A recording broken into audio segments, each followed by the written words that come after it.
Тэгэхээр төсөлд асуухад та 2020 онд бол би намаа одоо ялуулахдаа бат итгэлтэй байна гэж хэлж штэ. Тэгэхээр таны итгэл яг юунд байна? Нэг бол одоо өнөөдрийн Монгол Улсын нам дотроо өмнөнтэй бужигнаатай ив нэгдэлгүй байгаатай холбоотой байна уу? Эсвэл танайхан бодлогоо зөв тодорхойлж зөв шинжлэгдэж чадж байгаа учраас та тийм итгэлтэй байна уу?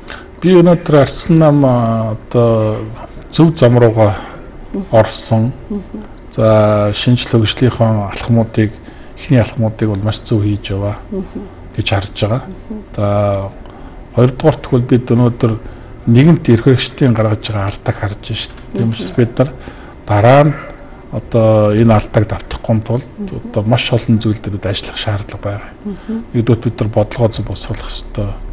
Одоо мөрөө хөтөлбөр концепц зөв гаргах хэрэгтэй тийм ээ. Тэгээд боловсруучдынхаа нөөц чадварыг маш сайн бэлдэх хэрэгтэй. Тийм. Тэгжээж бид нар 20 онд одоо гол асуудлууд дээр бэлэн бусны дараа улс төрийн одоо тодорхой сонгуулиуд бол амжилт гаргаж чадна гэдэгт бол ярилцахгүй байна.